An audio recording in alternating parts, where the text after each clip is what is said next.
Hey everyone, quick demo. Pioneer PL-540 automatic return quartz turntable built in 1978 to 79.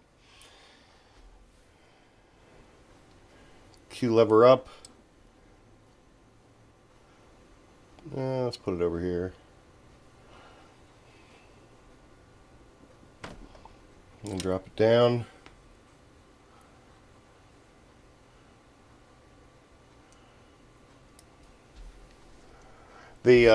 While we wait for it to auto return, all the electrolytic capacitors in the power supply as well as in the logic and the motor speed board have all been replaced with Elna Silmic II and Nichicon in the power supply.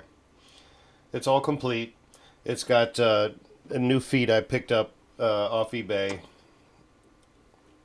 The original head shell. It has an Empire 2000X cartridge in it. The stylus sounds good. I don't want to get into any copyright problems, so there's just no sound. The stylus looks good, but it looks like it's been used.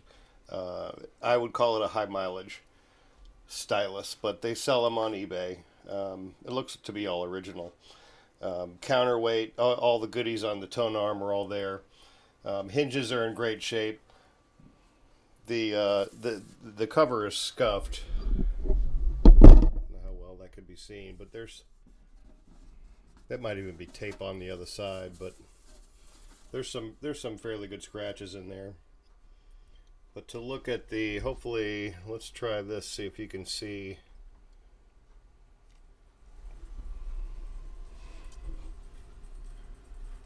That's at 33, that's at 45.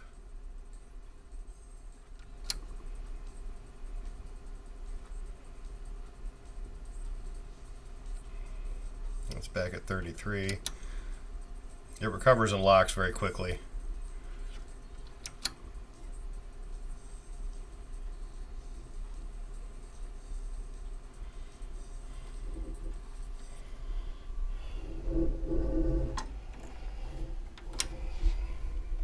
So there you go. All the aluminum's in pretty good shape. I think there was one of these little strobe squares had a little nick in it, but no corrosion. There's a couple of little blemishes here. Again, from people would store these things after they quit using them in the 80s or 90s or whenever, and they would just pile stuff on top of them, typically. But even the cords are in great shape. I don't think it's had a whole lot of use. They probably, I could assume that they've used it for a few years and then put it in a closet. But it's a nice table. Pioneer. If you got any questions or comments, go ahead and leave them on the page. I wish the video was better, but I'm working with what I have. All right. Thanks, you guys. Bye.